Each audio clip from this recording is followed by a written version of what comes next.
नमस्कार, मैं कीर्ति Awasthi, diet lecturer Barabanki से। जिला शिक्षा एवं प्रशिक्षण संस्थान बाराबंकी के द्वारा आप सभी के सामने मिशन प्रेरणा लेकर के प्रस्तुत हुई हूँ। मिशन प्रेरणा उत्तर प्रदेश सरकार की एक महत्वाकांक्षी योजना है, जिसमें परिषदीय विद्यालय में पढ़ने वाले प्रत्येक छात्र को इसमें सम्मिलित किया गया है। ज्ञान और समझ के अंतर को कम करने हेतु प्रेरणा लक्ष्य निर्धारित किए गए हैं, ताकि हम सभी शिक्षक मिल करके बच्चों के लर्निंग आउटकम को बढ़ा सकें। यह प्रेरणा लक्ष्य हमें उस बॉर्डर लाइन को दर्शाते हैं जो हमें प्रत्येक कक्षा में न्यूनतम उतना प्राप्त कर लेना है। और मिशन प्रेरणा का यह मोटिव है कि 2022 से पहले हम सभी प्रेरणा लक्ष्य, प्रेरणा सूची और प्रेरणा तालिका से संबंधित सभी लक्ष्यों को प्राप्त कर लें। और इसके लिए हम सभी का सम्मिलित प्रयास रहेगा, ताकि हम अपने विद्यालय को प्रेरक विद्यालय बना सकें। जब हम एक एक करके सभी विद्यालयों को प्रेरक विद्यालय बना लेंगे, तब हम अपने ब्लॉक को प्रेरक ब्लॉक के रूप में बना सकेंगे। और जब सभी ब्लॉक प्रेरक ब्लॉक बन जाएंगे, तब हम अपने बाराबंकी जनपद को अवश्य ही प्रेरक जनपद बना लेंगे और मिशन प्रेरणा के लक्ष्य को प्राप्त अवश्य ही कर लेंगे। आइए हम सभी समझते हैं प्रेरणा लक्ष्य। यह भाषा और गणित के लिए निर्धारित किए गए हैं। कक्षा 1 के भाषा का प्रेरणा लक्ष्य है निर्धारित सूची में से 5 शब्द सही से पहचान लेते हों। अर्थात यदि उनसे कुछ शब्दों को पूछा जाए तो उन शब्दों में से 5 शब्द को सही प्रकार पहचान लें। अर्थात हमारे कक्षा 1 का बालक वर्ण को और शब्दों को सही प्रकार से पहचान लेता हो। इसी प्रकार से कक्षा 2 छोटे अनुच्छेद को 20 शब्द प्रति मिनट के धारा प्रवाह से पढ़ लेते हो।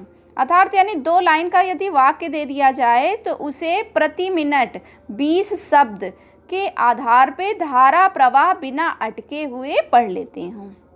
इसी प्रकार से कक्षा 3 हेतु अनुच्छेद को 30 शब्द प्रति मिनट धारा प्रवाह से पढ़ लेते हो। कक्षा 4 के लिए छोटे अनुच्छेद को पढ़कर 75% प्रश्नों को सही हल कर पाते हैं। अब देखिए यहाँ पे छोटे अनुच्छेदों की बात की गई, यानी कि अगर 4-5 लाइन का छोटा सा अनुच्छेद दे दिया जाए तो बिना अटके धारा प्रवाह पढ़ करके उसको समझ लें और उससे पूछे गए 4 प्रश्नों में से 3 प्रश्नों के सही प्रकार से उत्तर दे सकें। इसी प्रकार से कक्षा 5 में बड़े अनुच्छेद को पढ़कर 75% प्रश्नों को सही हल कर पाते हों। यानी कि अगर उन्हें 1 पेज की कोई कहानी दे दी जाए तो उस कहानी के 4 प्रश्नों में से 3 प्रश्न सही से हल कर पाते हों। जैसे कि मान लीजिए कोई कहानी है मेला, 1 पेज की है, तो उसको पढ़ लें। फिर यदि उनसे पूछा जाए कि मेला में किन किन चीज़ों की दुकानें लगी थीं, मेला में लोग किस तरह की गाड़ी पर बैठ के आ रहे थे, तो इस तरीके के छोटे छोटे प्रश्नों को वो समझ करके अपने हिसाब से उसका उत्तर सही सही दे पाते हों। देखिए गणित के प्रेरणा लक्ष्य इसी प्रकार से निर्धारित है। कक्षा 1 के लिए निर्धारित सूची में 5 संख्याएं सही से पहचान लेते हों।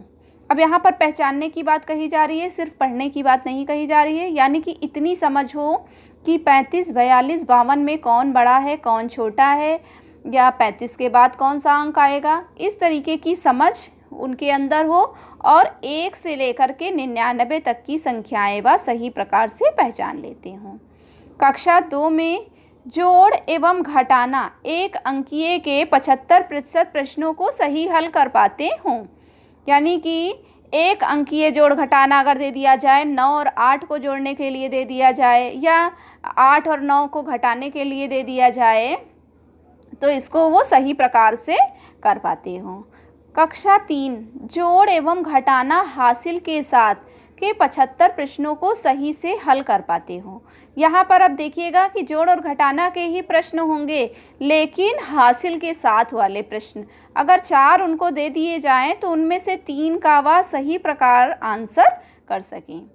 अब देखिएगा, कक्षा 4 गुणा के प्रश्नों 75% प्रश्नों को सही हल कर पाते हों, यानी गुणा के अगर 4 प्रश्न उन्हें दिए जाएं तो उनमें से 3 प्रश्न वह सही प्रकार से हल कर पाते हों।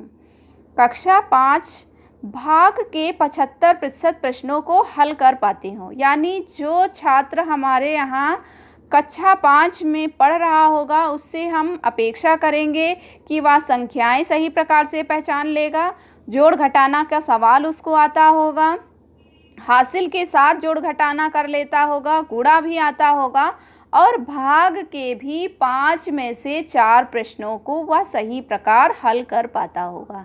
यदि अब कक्षावार हम इन लक्ष्यों को व्यवहारिक रूप से अपनी कक्षा में प्रत्येक छात्र के ऊपर लागू करने की कोशिश करें तो अवश्य ही आपका विद्यालय या हमारा विद्यालय प्रेरक लक्ष्य को प्राप्त कर लेगा और हम प्रेरक विद्यालय आसानी से घोषित कर सकेंगे।